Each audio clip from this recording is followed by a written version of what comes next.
learners. If you have ever wondered, how do I become a bioinformatician? What skills should I learn? Do I need coding? Where should I even start? Then this video is exactly for you. Today I will walk you through a complete roadmap from having absolutely no experience to land on your dream bioinformatics job. Welcome back to UpInformatics. My name is Komal, a bioinformatics educator. Okay, the real talk. If you have ever Googled how to start bioinformatics and just stared at the screen completely lost, trust me, you're not alone. Python or biology, Linux or NGS, how do I even get a job? I have been there, and honestly, that confusion is completely normal. Because bioinformatics is biology, coding, and data science all smashed into one. No wonder it feels overwhelming. But here's the truth, there is no wrong choice, just your next step forward. Every single question in the screen will be answering them in order with a clear path. Let's answer the basic question first. What does a bioinformatician actually do? Simple. You take a raw biological data such as DNA, RNA, proteins, feed it through programming, statistics, and specialized tools, and turn it into a meaningful insights that solve real biological problems. Think of it like this.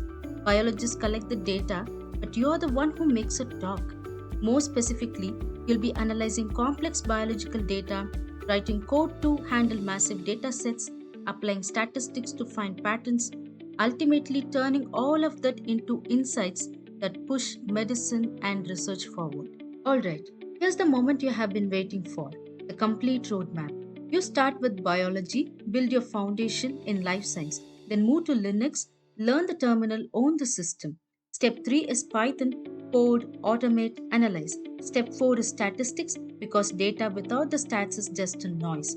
Then we get into the exciting stuff called NGS, next generation sequencing, the future of genomics.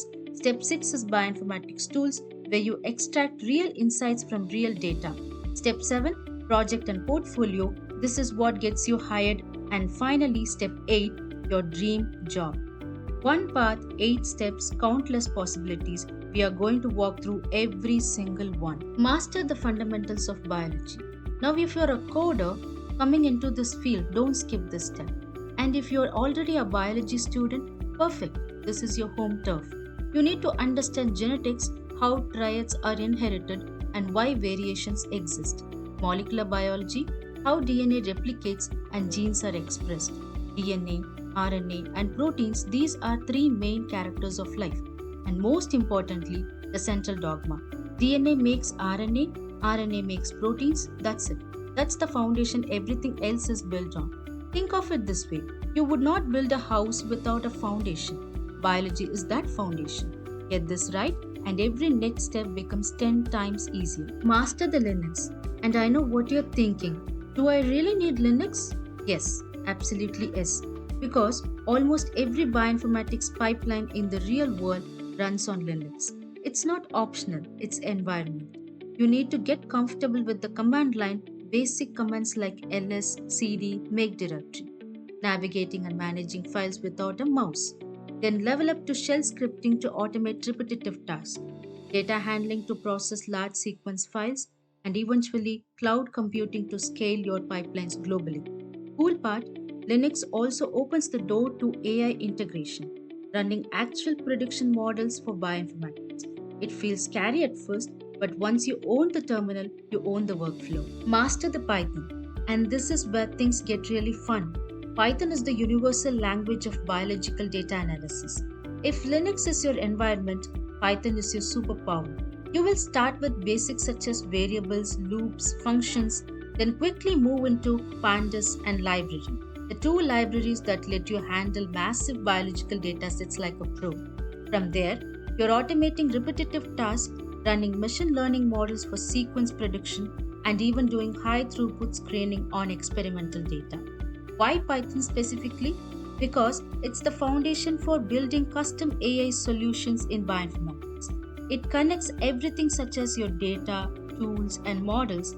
Learn Python and you stop being someone who reads biology. You become someone who computes it. Learn statistics. I know this is not most exciting word, but hear me out.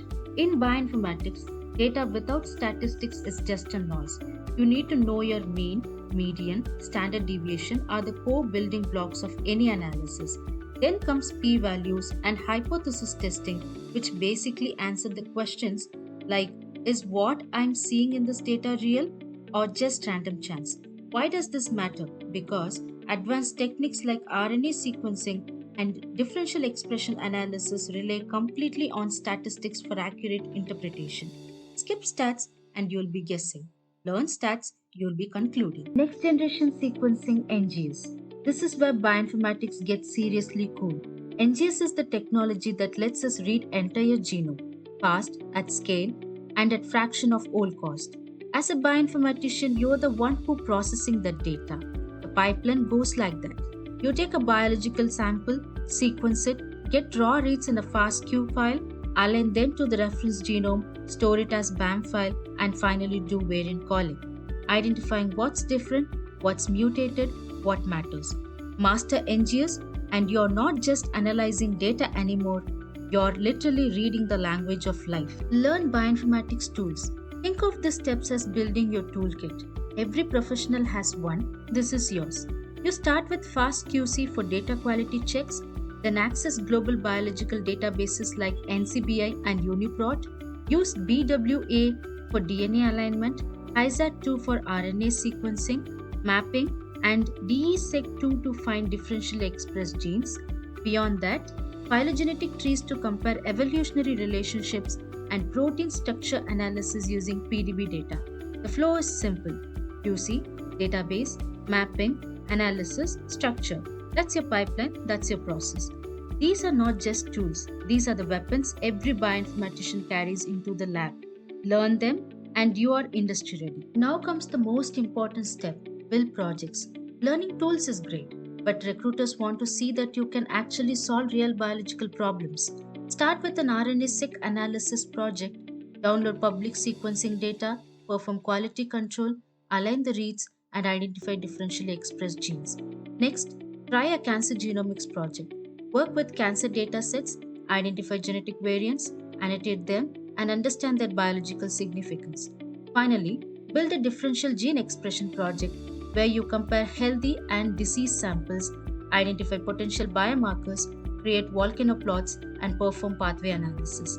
My advice is to complete at least 3 to 5 end-to-end projects before applying for jobs. A strong portfolio can make you stand out even if you're a fresher. The next step is building your professional identity.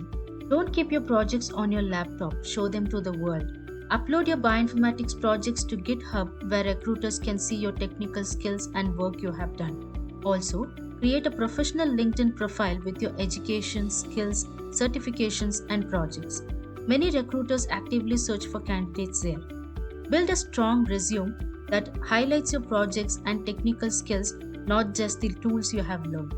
Finally, start networking. Connect with bioinformaticians, attend webinars or conferences, and engage with the community. Remember, a strong portfolio can often make you stand out more than just a list of certifications. This is just the beginning. In our next video, we will launch a new series called Genomics Simplified Series 1, where we will break down genomics concepts into simple, easy to understand lessons for beginners. If you ever wanted to understand DNA, genes, sequencing, and genomics without getting overwhelmed, this series is for you. Follow us on Instagram for bioinformatics tips, learning resources, and updates about upcoming videos. Stay curious, keep learning, and keep growing. Thank you for watching, and I'll see you in the next video.